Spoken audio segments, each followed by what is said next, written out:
Welcome, everyone. I'm Angelo Robles, and welcome to At Family Office, at Family Office TV. And for my members of SFO Continuity who could be live participants, welcome.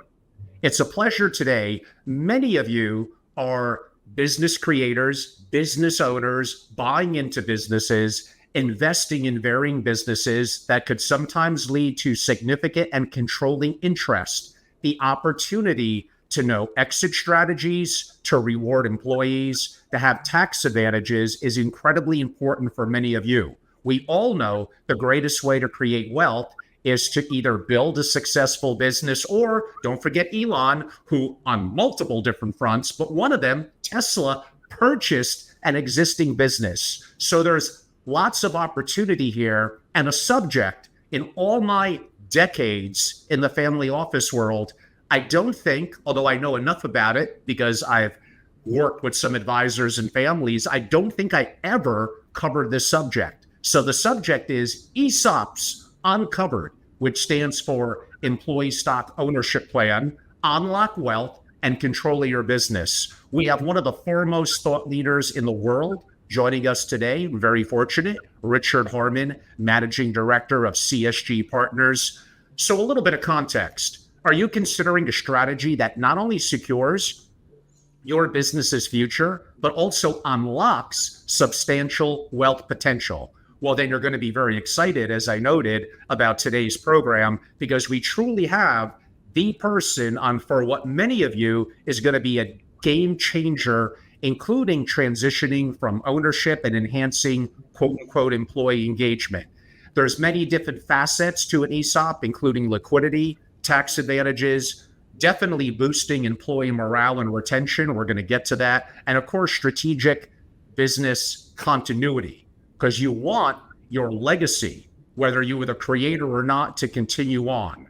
On that note, Richard, welcome to the show. Thank you, Angelo. Wonderful to be here.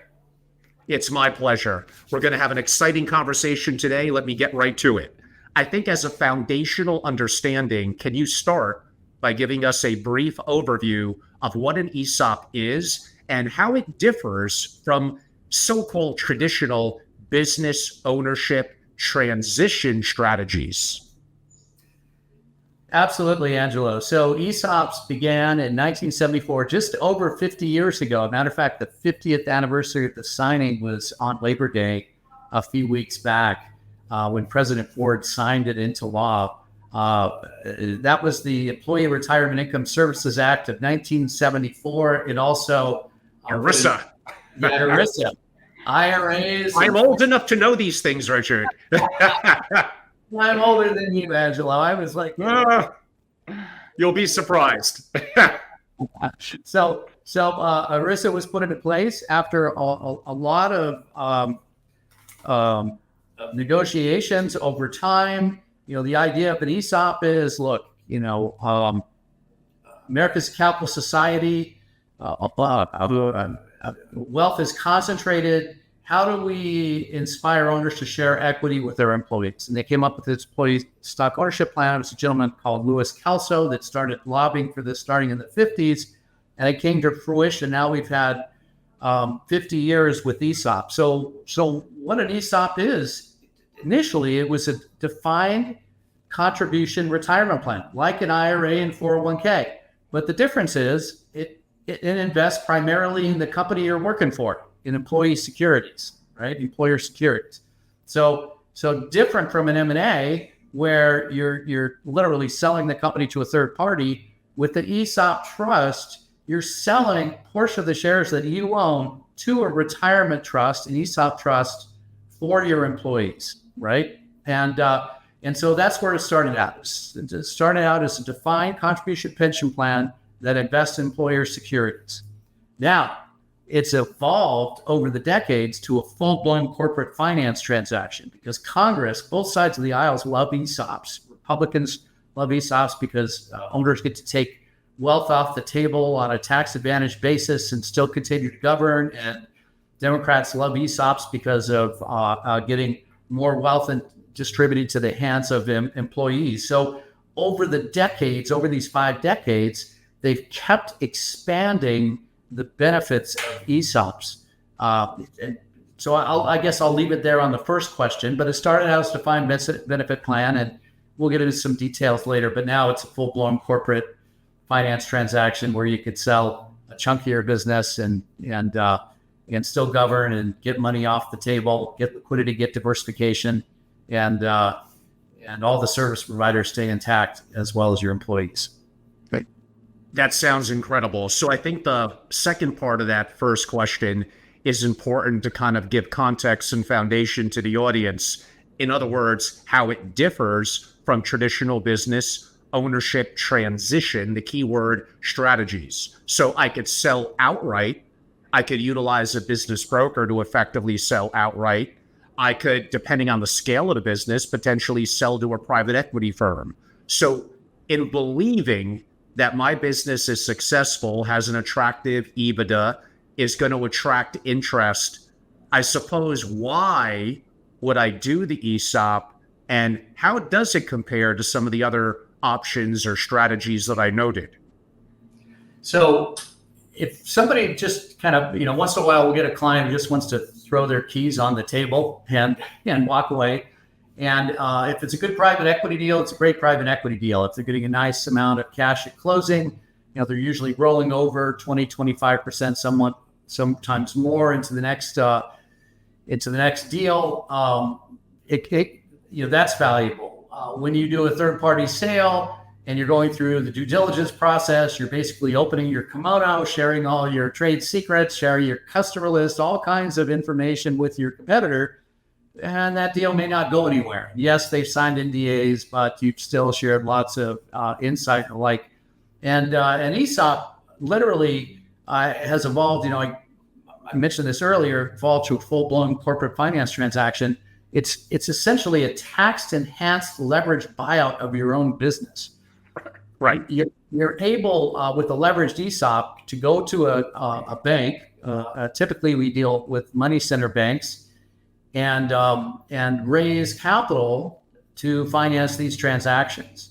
And when you do that, let's say we have a company worth $100 million, and the owners have 80% of their net worth tied up in the business, which is common in many private companies. So we would recommend, hey, let's sell 30 to 49% initially to this ESOP trust. But let's say it's 30%, and we're going to go out. The company's, let's say it's 10 million EBITDA, earnings before interest, taxes, depreciation, amortization. Let's say the company's in a unique niche. It's worth 10 times. It's worth $100 million. We're going to sell 30% for $30 million. We'll go raise the $30 million from money center banks. The company will actually borrow the money, and we raise money with no personal guarantees all the time.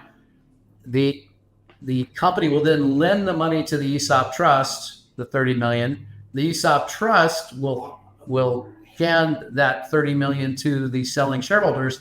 The selling shareholders will hand $30 million of shares to the trust, where they will become allocated.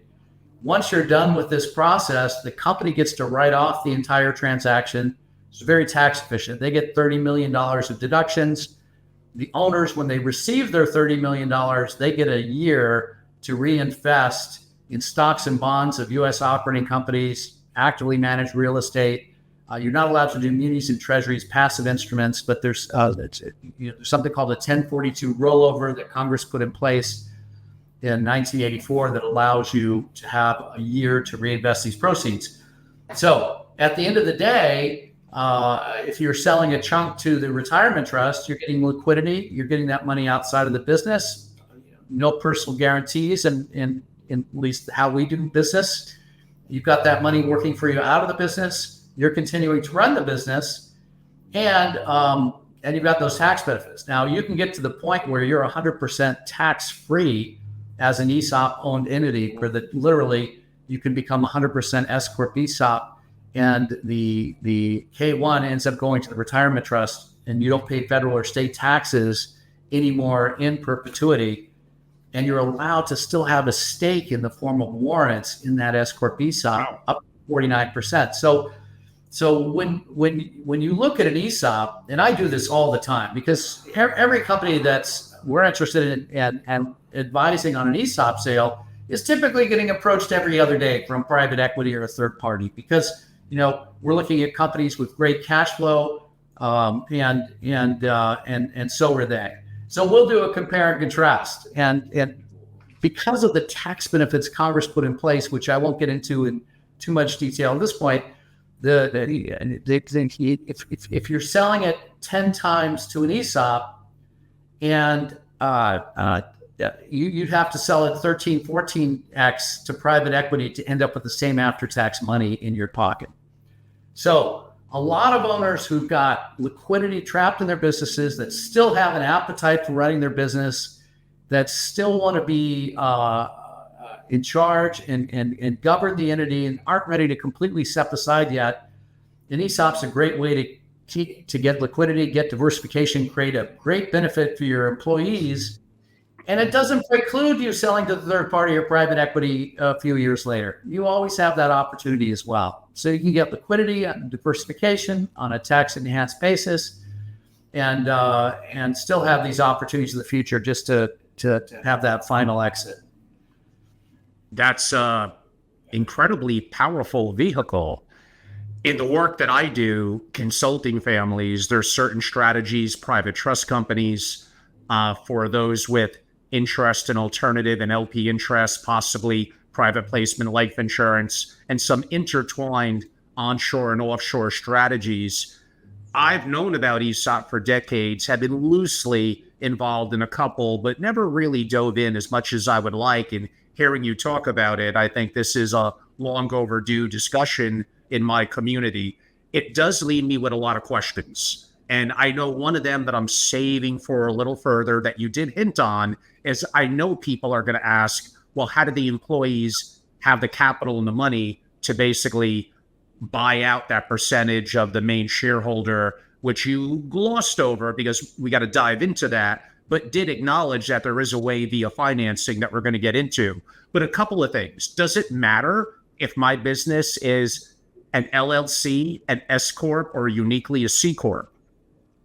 Every flavor of operating structure has an impact. So initially, when ESOPs were created with the passage of ERISA, you had to be a C corporation. So if you sold, there was no LLCs back in '74. It's true. And S corps were. Thank you, great state of Wyoming, I might add, circa '77, I believe. And literally by the late 80s with S corps and then LLCs, ESOP formation diminished because everybody said, well, if I do an ESOP, I've got to be a C corp. And yes, if I sell that 30% for $30 million, the company's going to get $30 million of deductions. But after that, if I don't sell another stake, I've got a C corp that's 30% owned by the trust and 70% by the other founders that's tax paying in perpetuity at the C corp level. And then when you make a dividend, you're paying taxes again. So you have that double taxation issue. And after some lobbying that went on in the late 90s, in 98, they allowed for the first time S corp ESOPs January 1, 99. So if you had an ESOP company, and there were some very large ones, there were 100 million EBITDA C corp ESOPs paying 40 million in tax in January 199. They could elect S corporation status. And that K1 all of a sudden came to this S corporation that the day before was paying 40 million a year in tax. And now it's tax free. It's got 40 million more tax, cash flow. And the IRS was a bit apoplectic. They said, how can this exist? How can we have, two companies providing the same services and one isn't paying a $10 million quarterly estimate and the other one is, right? Because the company that's 100% S corp ESOP can underbid the competitor on every single engagement and net more after-tax cash flow than the competitor.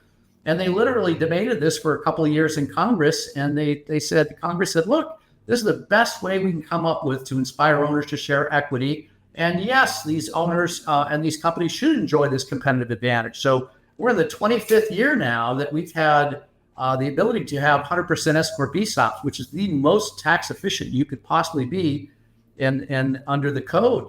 And it's been something. So to come back to it, if you're a C, you get an extra benefit still, which is in 84, they created this 1042 rollover where you have a year to reinvest your proceeds and defer all your capital gains.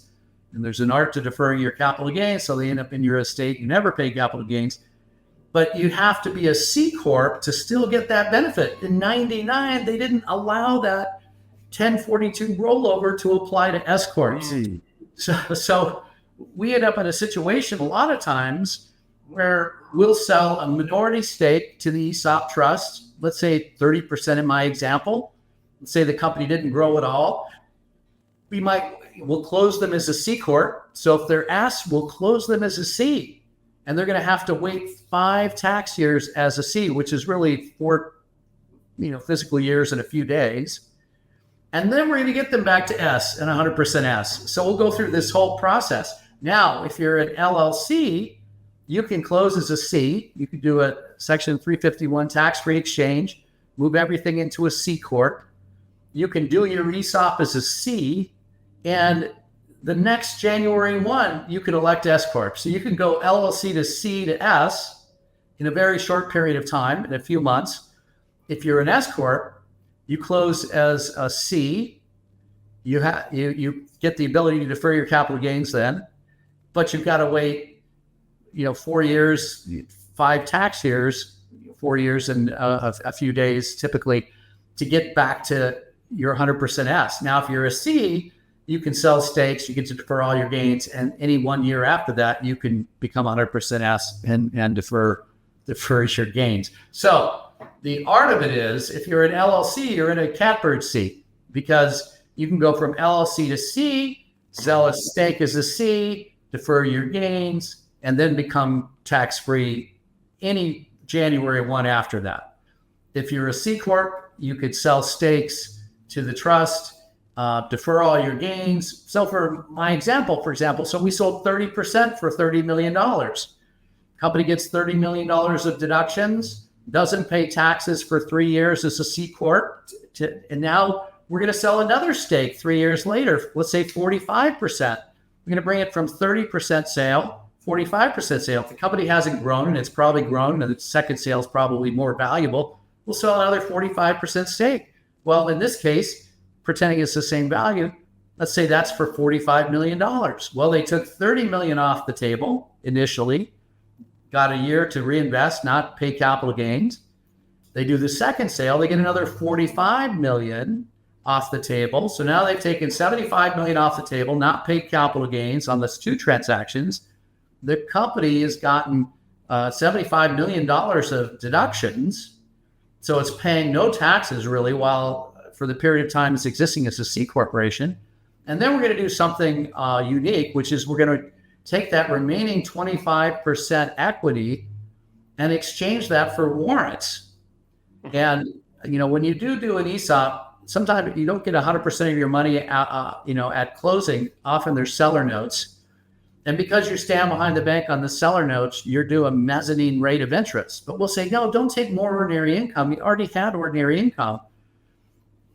We want to get you more capital gains income. So take lower interest on your seller notes, and then exchange your physical remaining 25% equity, and we can get you about 40% warrants. Then the company's going to become tax-free. You're tax-free in perpetuity. You've got 40% warrants with a low strike price because you just loaded it up for all the debt on the second sale of the ESOP. So the strike price is low, and the company's operating tax-free. And at that point, everything you do is with pre-tax dollars. You don't care about tax deductions anymore. You're delevering all debt related to the company with pre-tax dollars. You get to pay back the bank, the selling shareholders, and the warrants, as well as the employee stake, starts growing rapidly in the outer years in these companies that are 100% S Corp ESOPs with warrants. So it's kind of this really wonderful grouping of benefits that Congress has stacked on over the years. And Angelo, going way back in the day, I been a CPA for 40 years. I don't practice public accounting. I haven't since the 80s. But I'll run into CPAs all the time. They'll say, "Oh, I know a lot about ESOPs," and I'll share a couple of insights. I'm like, "You're driving a 1983 Chevy Impala ESOP. Let me show you a Tesla." Just to bring it all the way back to Elon. I'm like, vehicles have changed. ESOPs have changed, where you can sell these stakes, you can defer your gains. You have a lot of flexibility to get this liquidity diversification. The board continues to govern, which is a huge element. The board advises the trustee how to vote its shares for the board. The board can replace the trustee. Rarely happens, but governance stays with the selling shareholders. One of the myths is, the employees will end up running the company. If you do an ESOP in Canada right now and you want to take advantage of new tax law that they passed back in January, you have to sell a minority share and you have to give up control. It's part of the Canadian process. That doesn't happen in the U.S. All companies in the U.S. are governed by the board of directors. The ESOP trustee, who's an institutional trustee, who doesn't typically have a seat on the board, they'll make sure that you have one independent board member or the like that's not an employee or a family member or shareholder. They're not on the board. They're looking after the interests of the employees, but the board will advise that trustee how to vote for the slate of directors every year. And the board continues to govern, which, when you think about it, makes sense. It's the board that's, you don't want the tight, use a football analogy. You don't want your tight end coaching the football team. You want the coach to continue to coach because they're the one orchestrating the whole business, right? So you want the coach to be able to orchestrate the whole team.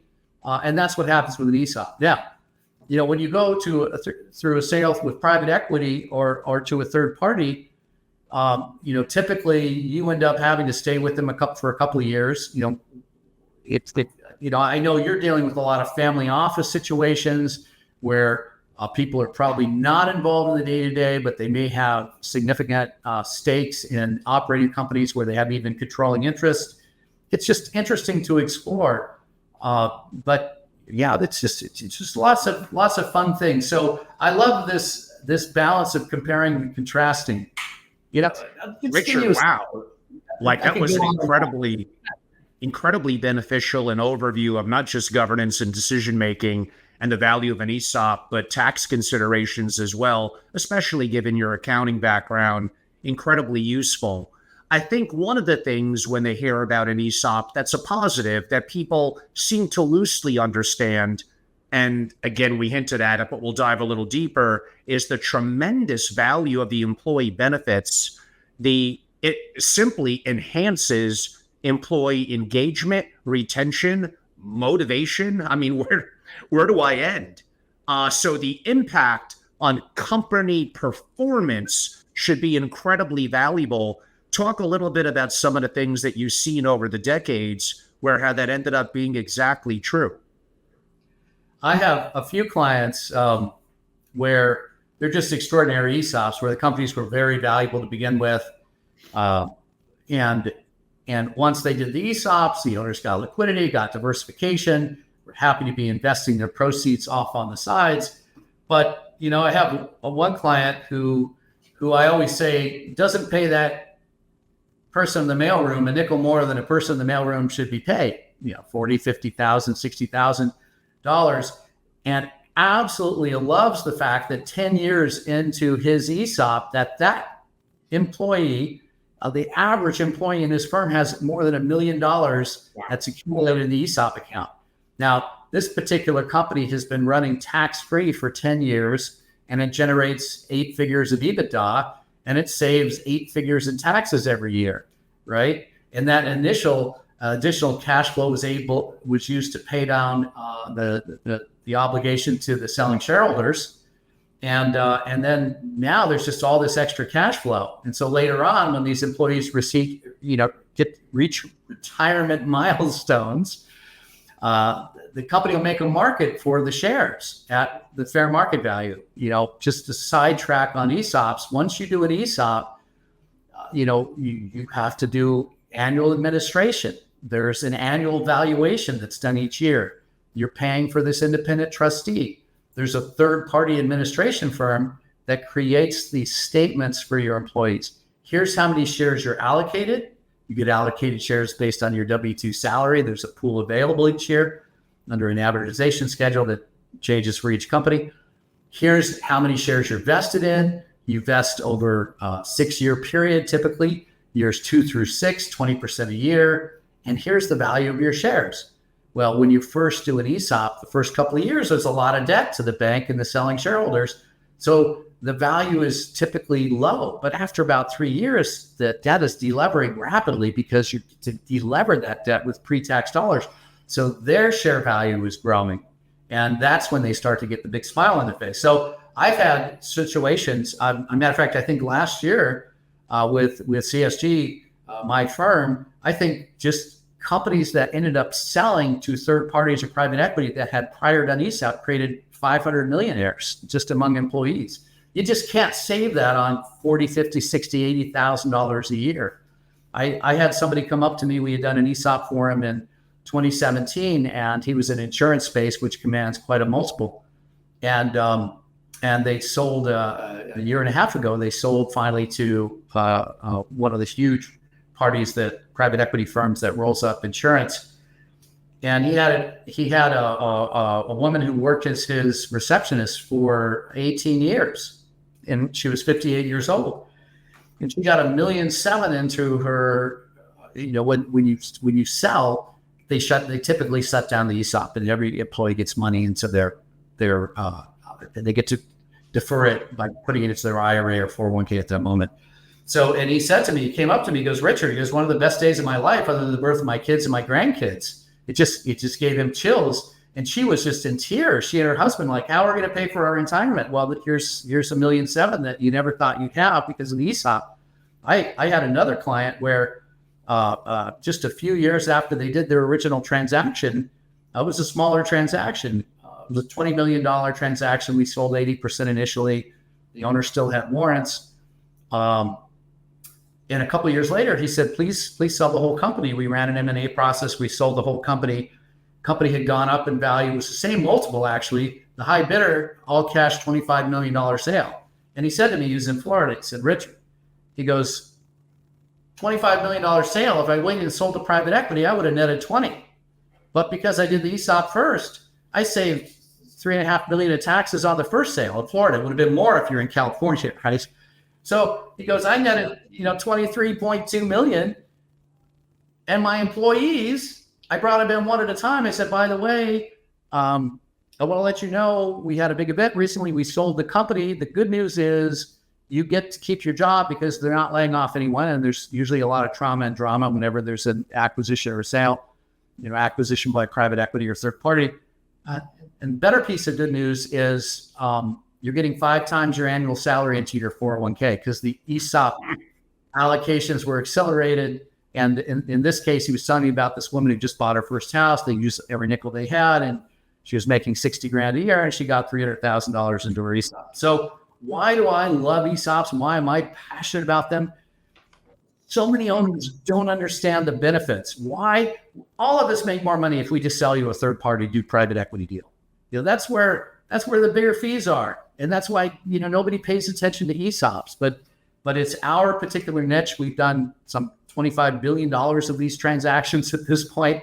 We've got 40 closing this year, which is a record for us. Typically we close about 20, 25 a year. We hit 25 at the beginning of September.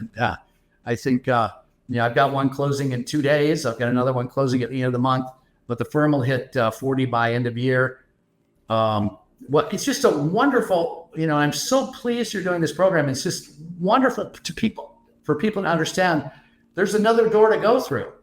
And you don't have to live there forever. You can always still sell the company and get completely out down the road. But there's benefits that Congress put in place so that you get to defer your gains, so that the company gets to deduct the whole transaction. When your employees get allocated the shares, they don't pay for them. It's all paid for by tax savings. I can't tell you the amount of times where I'll do an analysis on a company and I'll say, hey, you're going to pay $30 million in taxes over the next 10 years. Follow this path, we'll get you down to 3. And that other $27 million is going to you and to create that benefit for your employees. So I know I'm going on and on a little bit here, Angelo. No, that's tremendous. You need to be, I use the word, I'm obsessed about single family offices. You're obsessed about ESOPs to be great and to be dedicated to something 24/7, which is sadly young folks. That is kind of what it takes to be great at something. Like you need to be obsessed about it. You need to know it inside and out, see around corners how things could adapt and change. So kudos to you. And I think the employee part's very important because to me, it relates to culture. When I work with families, more specifically the family, but also the family office, it's even culture ahead of effectively governance. And leadership drives culture, and culture will drive governance, in my opinion, and will be the positive impact with the employees that are not just 9 to 5 or what today's world 9 to 7, whatever it is. They're dedicated. You gave the example, I think it was of the secretary that was like shocked about how much the ESOP has grown in the last couple of years and how it basically saved their retirement. That is an incredible feeling. Talk a little bit about, and I'm assuming it's relatively straightforward, but I think it is important when you're moving forward and creating an ESOP, there needs to be a valuation on the company. But I guess you need to do that no matter what the case, or the private equity firm, if you're selling, is going to kind of do it for you, but you want to make sure it's correct. Talk a little bit about that process and the value of the quote unquote valuation of the company. Absolutely. And I'm just going to touch on one other issue is across all ESOP companies, there's like 6,500 ESOP companies out there.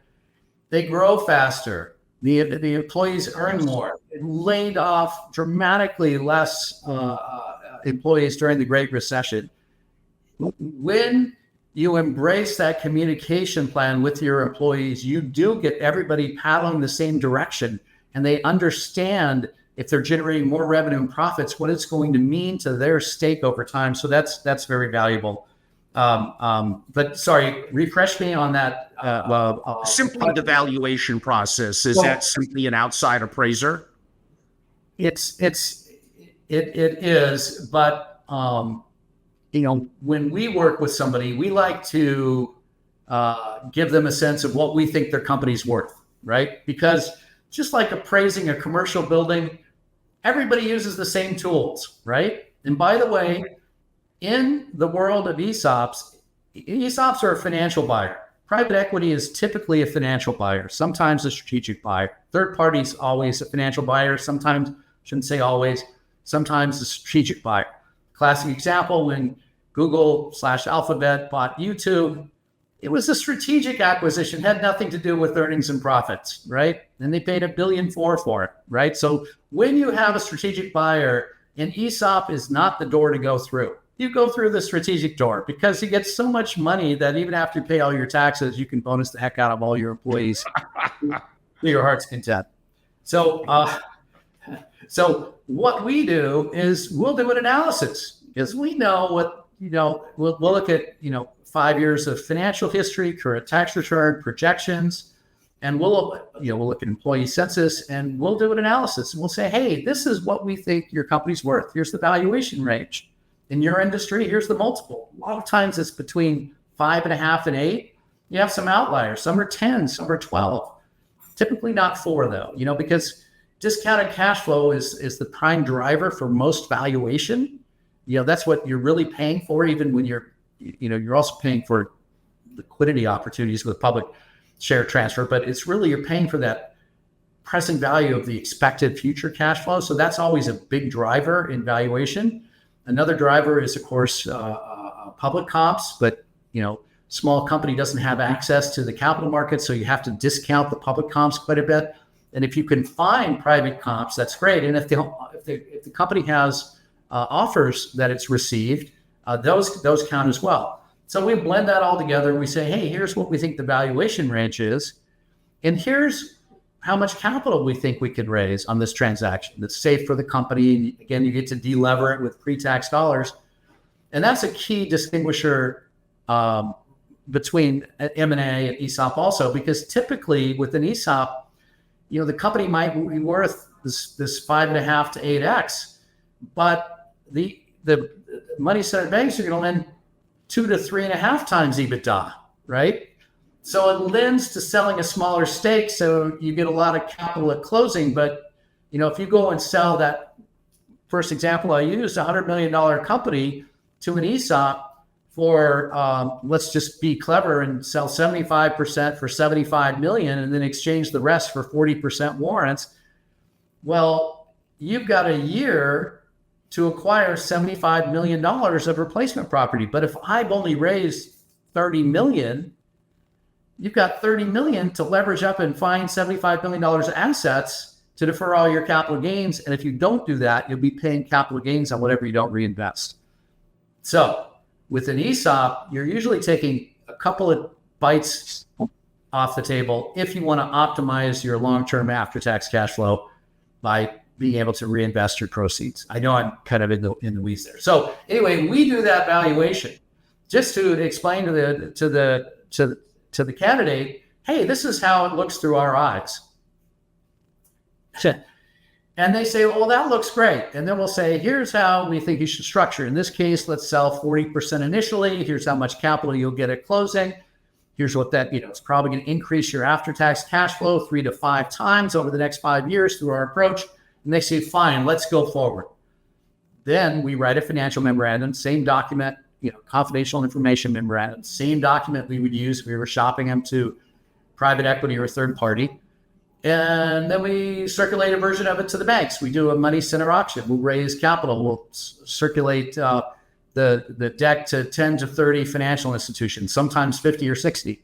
But we'll end up with multiple term sheets. And then if they like the term sheets, at that point, they'll engage the rest of the parties, which is the independent trustee. And coming all the way back to your question, who will hire their own independent valuation firm? Because it's not what we told about the gate that matters. It's what that valuation firm whispers into the ear of the trustee. Because Congress said to that trustee, you're allowed to buy these shares on behalf of the employees on behalf of the trust for the employees. Do not pay more than fair market value. You are allowed to pay fair market value, but if you pay more than fair market value, you're taking advantage of the employees. So there's a lot of belt and suspenders processes that go into that world. So in this case, that trustee will get our initial financial memorandum. They will have a due diligence meeting. They'll ask for additional information. The valuation firm will ask for a bunch of additional information. And they will take about a month to do their analysis, 3 to 4 weeks typically. And then they will whisper into the ear of the trustee the valuation range. And at that point, we will offer to sell shares, typically at a very, very high price, and they'll counter obnoxiously low. And then we'll go back and forth through 4 or 5, sometimes 6 turns to hit at fair value, which we kind of knew what the fair value was at the beginning because we're using all the same tools that independent valuation firm's using. But the goal is to make sure that the ESOP pays a fair price for the shares. Again, you mentioned it there and earlier, and it's an incredibly important part of ESOPs that we'll do a bit of a dive into now. And I promised I would come back to it, and that is financing the ESOP. So what is the most common method, and how does it impact, if at all, the company's balance sheet and financial health? That's a great question, because putting on my CPA hat, when you look at a balance sheet that has an ESOP on it, the actual debt related to the transaction is a contra equity account. So it makes your balance sheet look really odd. So you have to be working with lenders and parties that understand how they function. So what we'll do. What's interesting about ESOPs is you're a better borrower once you put an ESOP in place than you were the day before. Why? You have a lower tax burden. You're able to deduct the entire transaction, even if you're not 100%. And so you're able to pay that down. So we raise more capital, no personal guarantees than pretty much anyone out there. We write a great SIM. The banks that we work with understand that we're dealing with the client that's going to have extra cash flow to be able to delever. So we're able to get rid of personal guarantees in nearly every circumstance. But we're dealing mostly to finance these on a leveraged ESOP from money center banks. So it's SOFR plus 2.5 to 3.5, right? SOFR's coming down a little bit. That's great. But the last year it's been 5. SOFR's been what, 5.5 plus another 3. Right. So you're 8.5%. Now that interest is also deductible, so it doesn't sting as much as you think it might. But if we go back 24 months, so we were at SOFR was 2.5. So these transactions were happening at 5%. Now I'll have clients once in a while. I had one just recently. It's a $100 million transaction for 40% of a company, and we're raising $70 million at SOFR plus 3. And they said, "Can we get 80 million?" And we said, "Yes." But the interest rate, when we went from 70 to 80, was so high on that it moved their marginal interest rate up to about 11.5% from 8.5. They said, "No thanks. We'll take that $30 million in seller notes, which we're going to get paid off in a couple of years anyway, and stick with the basic money center financing versus pushing it and having to layer in other debt." Once in a while we'll do a private debt offering. We had a client where we wired him $536 million for 36% of the company. That was expensive money, but think about it. You're getting a check for $500 million. You get to defer all your capital gains. If you're in Florida, that's $100 million, but if you're in California, that's $175 million, right? And so and maybe the interest doesn't sting as much. But most of our transactions, I think our average transaction, at least last year, was $60 million. If we took away the 2 largest, it was probably $30 million. But we have a few whales that we swim by. Or if you think about that film Dune with the big sandworms, every other year we're riding a huge sandworm and putting hundreds of millions into the hands of the selling shareholders. But sorry, I don't want to get off topic here. That actually led into my next question. Does it matter company, industry, sector, 10 employees, 1,000 employees, and could it work for a company that is worth hundreds and hundreds of millions of dollars? I guess the answer is all around yes. Yeah, it is. I think my largest client right now, we've sold 42% of the company. They've taken $510 million off the table in 2 tranches. First, we sold $300 million for 30%. They were worth about $1 billion. A couple of years after that, we sold 12% more for $210 million, which we wired in the closing.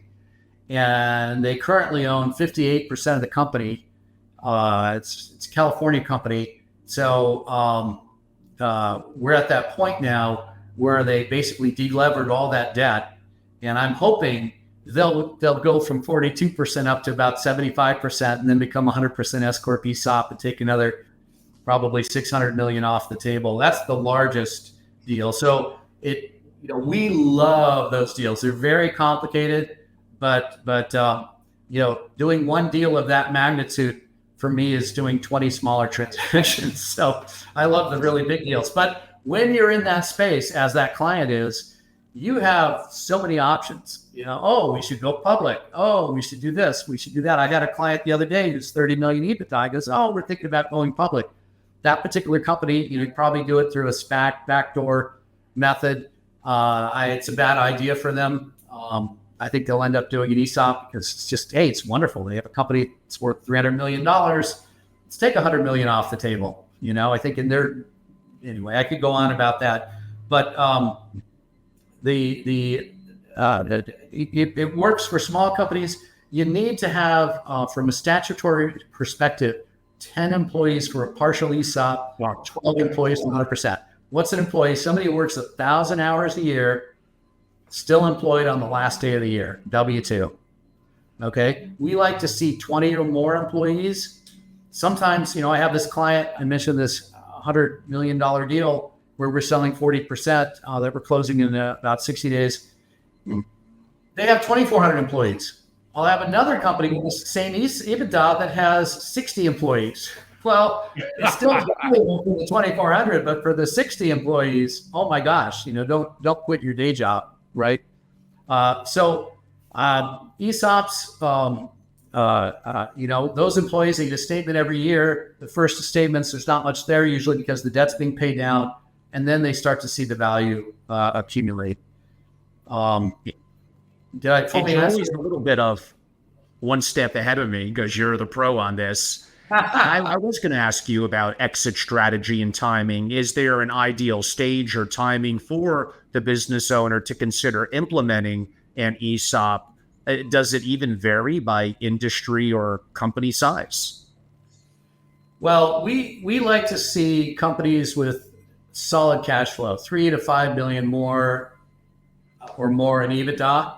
That's kind of our sweet spot. To me, if I, once in a while I'll rent a company.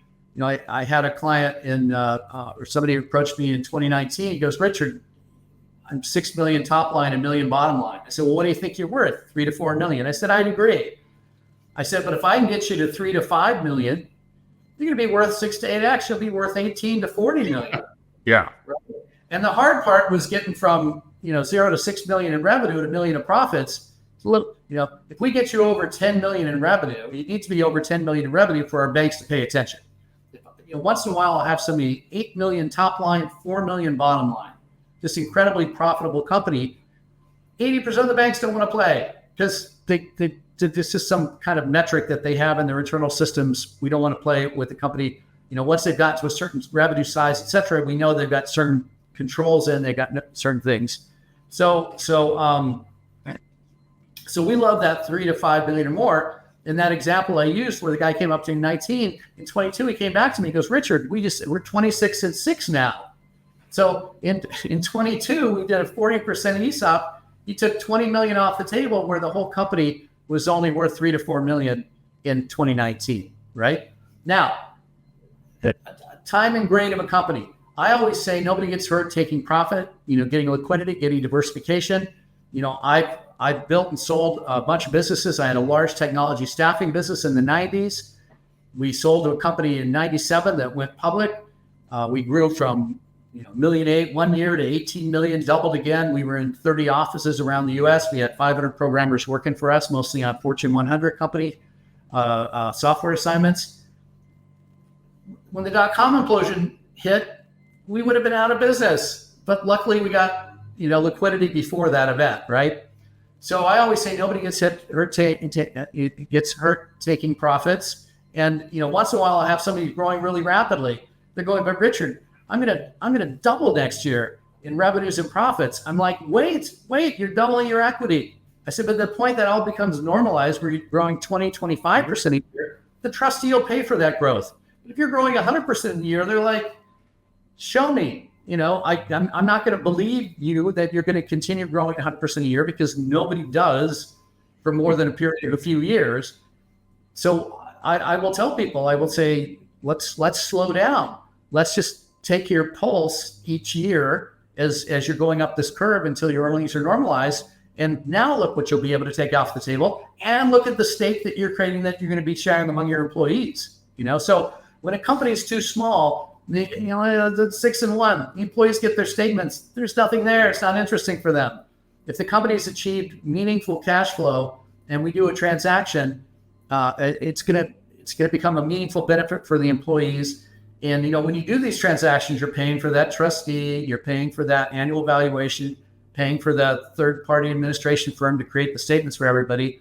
A lot of times, you're also paying for a review or an audit. So the base expense is $40,000 to $60,000 plus your review or audit, right? You don't want to incur that if you're too small, right? And we're not geared to deal with folks that are too small. So what I try to do with folks that are smaller than I think are ideal is just to inspire them to get bigger. Yeah, but now I can't go wrong. That 10 to 20 million EBITDA. Once somebody achieves that level of success, they have a lot of options. People are knocking on those doors every single day, and my goal is yes, I prefer. Everybody we deal with is already abundant. The owners are already abundant. They're already making money. They're already successful.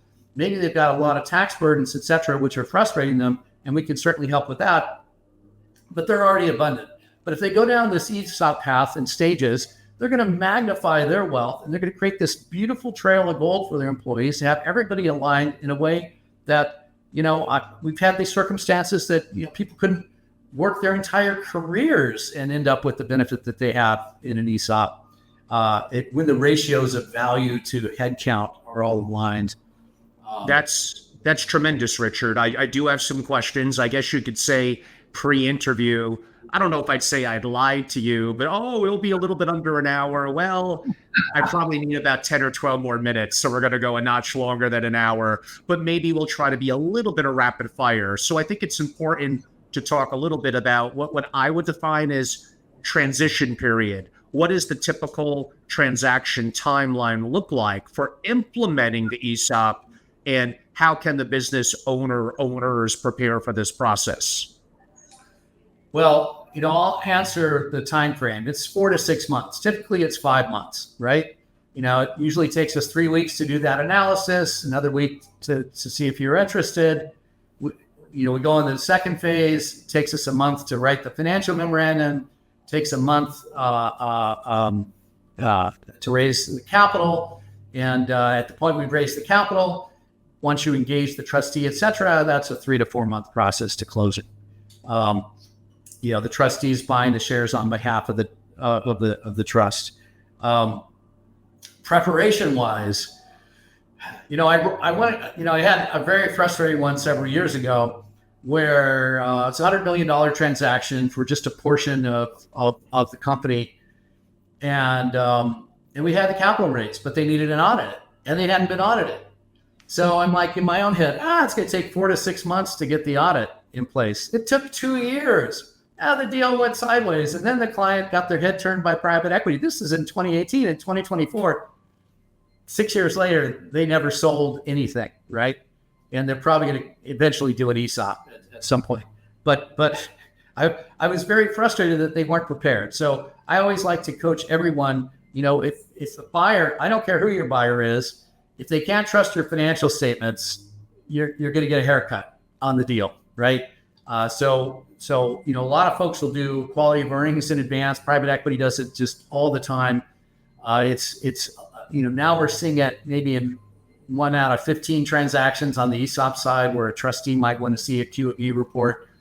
Doesn't hurt to do your own Q of E report. I mean, for audience members that know, your quality of earnings report is giving you, are these earnings sustainable into the future? I know what you did, but are they sustainable in the future? So there's 2 elements. One is I like people to, make sure their financial statements have integrity. I recommend you do pre-due diligence. And pre-due diligence would mean make sure your contracts are up to speed. If you've got a nuisance lawsuit, settle it. All the typical things that you would want to do, to use a metaphor, putting your house on the market. And mow the lawn, do these little things, right? And there's a number of things to prepare for any sale, but the due diligence in an ESOP is not quite as extensive. I have friends in private equity, they're doing background checks on the grandparents of the founders. I'm being silly, but they're deeper due diligence processes. It's a little bit due diligence light, but there's still plenty of due diligence. It's not a simple transaction. It's all the legal work you would expect if you were selling to a third party. It's frustrating for the owner sometimes because they're paying for both sides of that, because they're paying for the legal counsel for the company, they're paying for legal counsel for the trustee, they're paying for the trustee for the valuation firm. There's usually bank involved and bank legal as well. But on balance, I always say, look at your after-tax cash flow net of all fees, and it's usually a win-win. It's a tax-enhanced leverage buyout of your own business. A lot of times private equity will inject a little capital into the company they're acquiring, and then they're going to go to the same banks that we go to, the same finance, and layer that money on top. But guess what? All that debt has to be paid off with after-tax dollars. 100%. With our debt, gets paid off with pre-tax dollars. So there's all these little elegant elements. And so I guess, coming back to it again, my goal would just be to educate every owner. We have so many baby boomer business owners retiring. And if they die on the saddle, it destroys wealth for their families, for their employees. If they do a third-party transaction, it can be very traumatic. Usually a third of the employees, certainly all the admin employees disappear. Service providers all shift. But, I also come down on the side of the entrepreneur. I'm like, you've worked so hard to build this company, to build this asset. Whatever door you choose, God bless you. That's your choice. But at least you should know that there's multiple doors. Yeah, a third party. Oh, I know the private equity door. Well, here's the ESOP door. Oh, isn't that an elegant door? Especially if you're hanging around the next 3 to 5 years. Right. And probably the one they're the least familiar with. And you gave the great example of a current talented CPA, but thinking of things like it was 1984, don't assume there's an arrogance that we all have when we're successful, that our dentist, our CPA, our lawyer is the best in the town, the county, the country, because it makes us feel good that we're successful and make the right decision. I guess that's arguably confirmation and decision bias. You should be careful with that. No one is perfect. He may or she be a good person who's talented in a given niche, but they don't know everything about everything, and you need to keep your optionality open. Talk a little bit. Again, it's almost like you could see through the screen and see my next question. So you kind of answered it, and I know we're pushing a little bit to squeeze in a couple of questions, but there has to be risk and challenges. What are the risks associated with setting up an ESOP, and how can a business owner mitigate those risks? Part of it being, you did hint at it, they're getting hit multiple ways on cost. Yeah. I think there's a lot of ongoing maintenance. The trustee is going to meet with the company once a year. Again, they're not on the board, but you have the annual payments to the trustee, the valuation firm, and the third-party administration firm. The process itself, when you go through any sale process of any company, there's a lot of legal involved. It's just amazing to me just going through. We just had a bring down call with the valuation firm yesterday for a transaction that's closing tomorrow, and it's really, really comprehensive. You don't get paid more than fair market value. So if you've got that opportunity to find that strategic buyer, that's going to be a better win. And another slight con is you're not getting all your capital up front typically. Usually there's bank financing and then there's the seller notes piece, right? So on this $100 million deal I have closing soon, we have $70 million of bank financing that we're out raising, and we'll have $30 million of seller notes. And if that was if that was private equity, we'd be selling the whole company. The company, we're only selling 40% for $100 million, so the company's worth a lot of money. But so I think those are the typical things. The trustee is watching out for the employees. I'm just trying to think of other things that can bite you. One time we did an ESOP for a company in New York in the rag trade, and we raised $30 million in 2004. And in 2007, they were going bankrupt. And the owners that sold the shares, they said, hey, we have to inject more capital in order for the company to survive. And they bought out the ESOP, and they bought it out for a couple $1 million. Well, the employees would have had the promise of sharing in that $30 million stake. Well, they got $2 million. It's better than nothing. And they kept their jobs. And that company is still successful today and running. But, when somebody says, well, what's a bad ESOP? That's kind of a bad ESOP. I'm trying to think. I always like to say, once you do an ESOP, you have more after-tax cash flow. Once you become 100% S corp ESOP, you got more rocket fuel. You got plenty of working capital. But the company needs to be valuable when the employees reach those retirement milestones. So they have to be in the plan for 10 years, and they have to turn 55. And at that point, they can sell 5% of their shares back, take that money, put it in their IRA 401k, 60 some more, at 65 the rest. If they quit or they leave, they have to wait 5 years to get paid out their vested shares and get paid out over 5 years, right? So it's a get rich slow period for the employees, unless somewhere along that timeline you sell to a third-party private equity, and then typically they get all their money into their 401ks.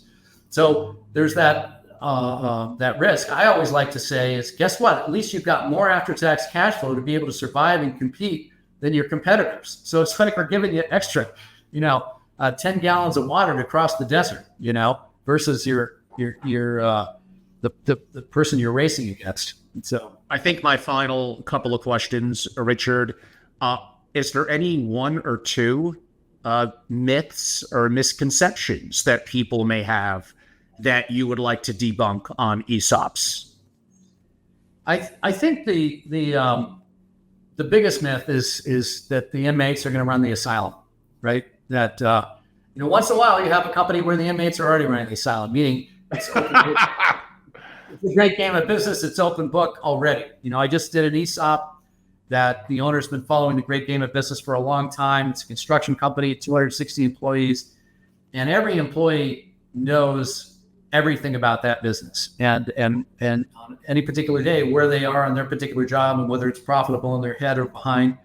And but that's one out of dozens. I think the myth is, that's one myth. Another myth is, you're going to put too much debt on the company. We're not going to be able to afford to pay it back. A, there's no personal guarantees, but B, you have more after-tax cash flow. We never put too much leverage on a company. It's more likely to happen in a private equity transaction than ours, for sure. I think the third big myth is governance, that you won't be able to make the decisions without consulting with the trustee and the like, and that's simply not the case. There are some decisions that are pass-through decisions.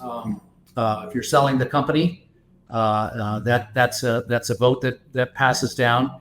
But the trustee loves getting money into the employee's hands. That's never a barrier. They'd rather have said bird in the hand, two in the bush, right? They'd rather have those employees getting money into their IRA and 401k now than have to wait for 10, 15, 20 years with all the uncertainty of, we don't even know what's going to happen in the election in the next 30 days.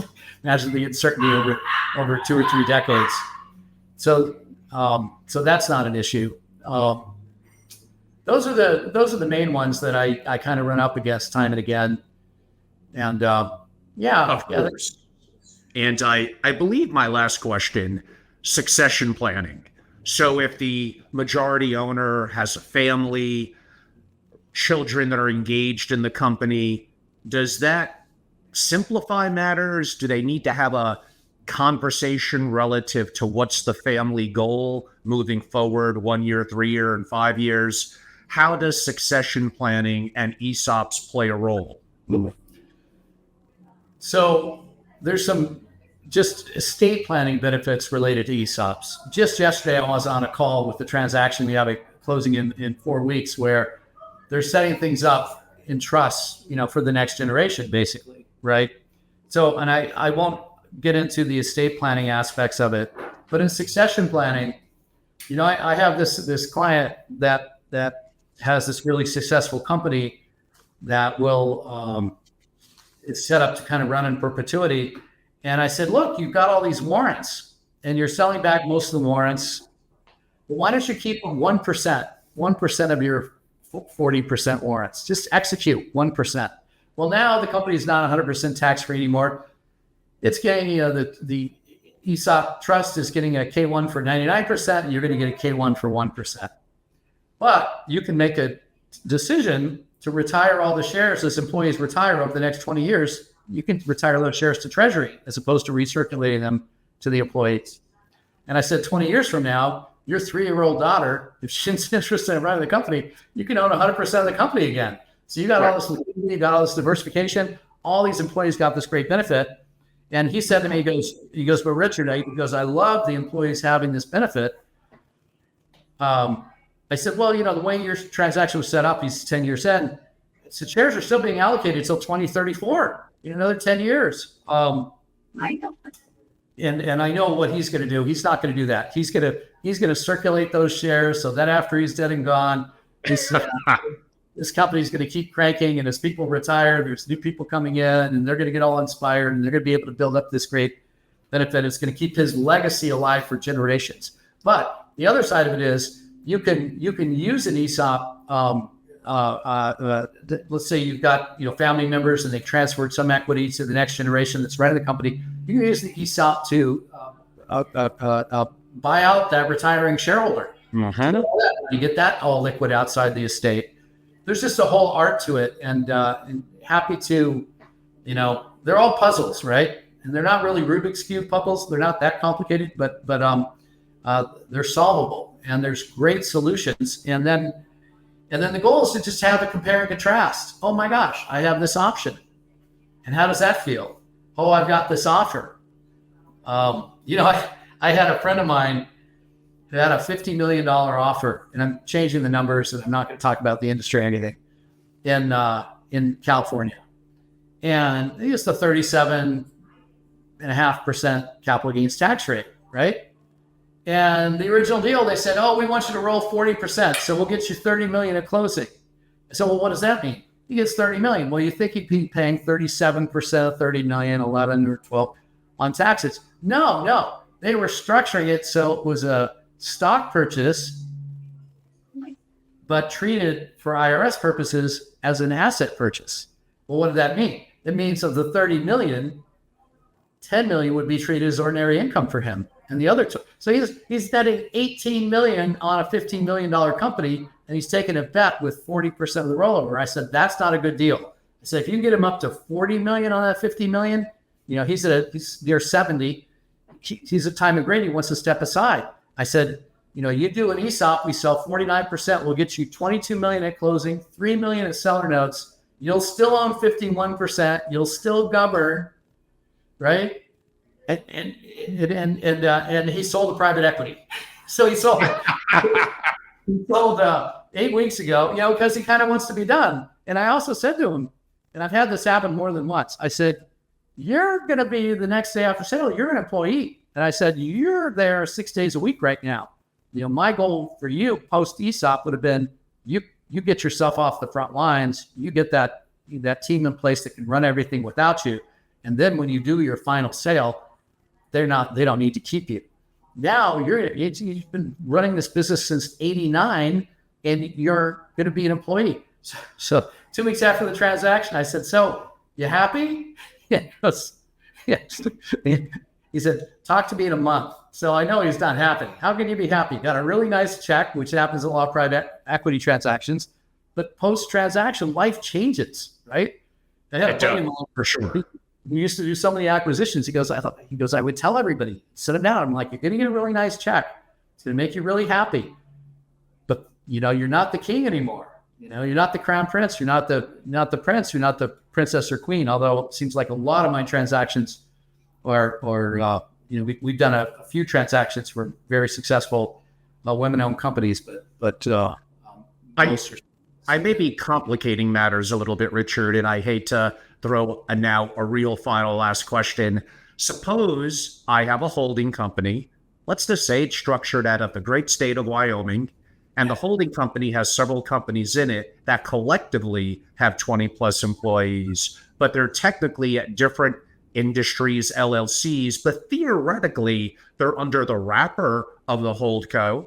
How could that work in terms of an ESOP? Would it only be literally, it's got to be the holdco itself, which it would, having the revenues you would need to see, but am I really complicating matters? Would that be 90% art and creative work with you and an attorney? Is it possible? I'm not quite saying I'm talking about myself, but I know family offices like me that have that kind of scenario with a holdco that has multiple companies, maybe some even with net operating losses. And could I do something like an ESOP in that scenario? Yes. I'll give you one. I had a staffing company, 18,000 employees, 5 different states, right? And five companies, it's a holdco. Yeah. One was trucking staffing, one was different types of staffing. We do that structure all the time. So it works. The employees all end up, typically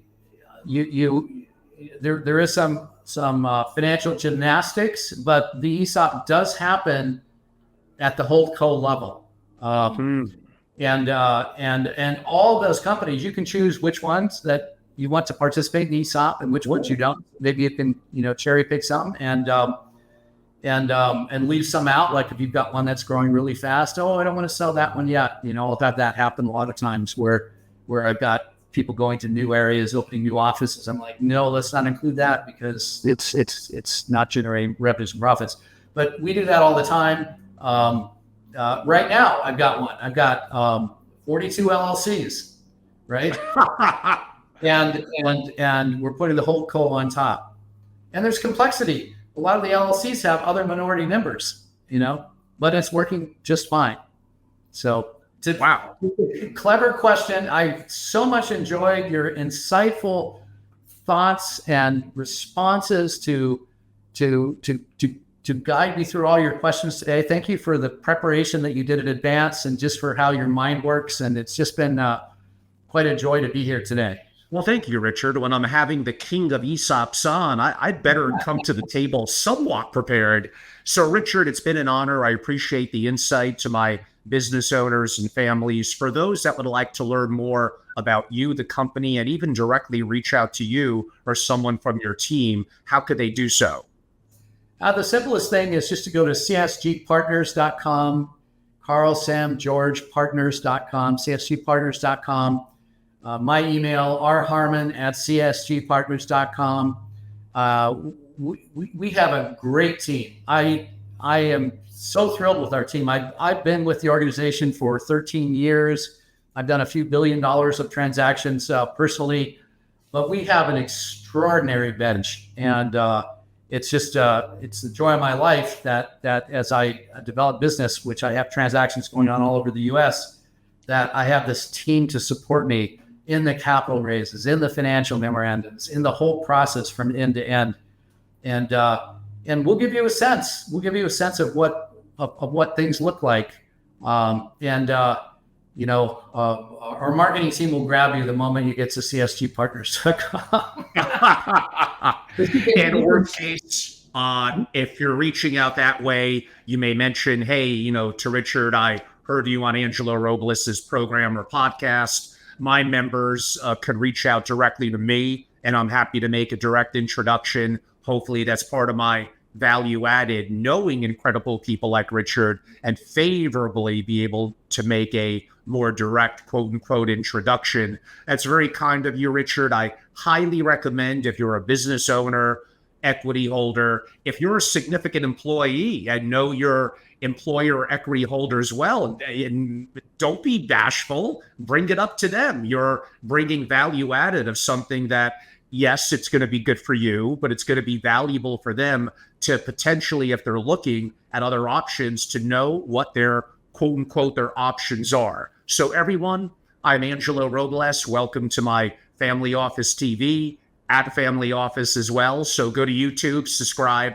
to both at Family Office and Family Office TV. I do long form, intense, and hopefully intellectual interviews, admittingly, usually very, very single family office centric, geopolitics, economics, and investing and best practices. But I do like to go a little outside my comfort zone and have a topic today that I know is going to be very, very valuable to many of you, where there's a little bit of a dearth of real deep information from true thought leaders in that community, and bring that intellect to you. So hopefully you all enjoyed it. And those that would like to join my membership club, SFO Continuity, that is a deep and intense and very private group dedicated to the highly successful people and or their family offices, go to Angelo Robles, my name, angelorobles.com.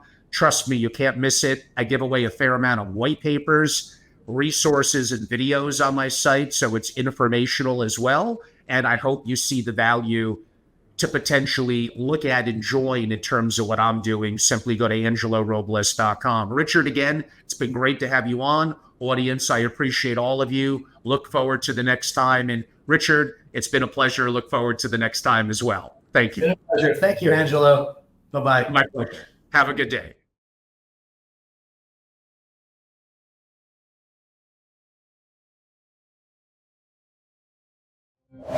Bye.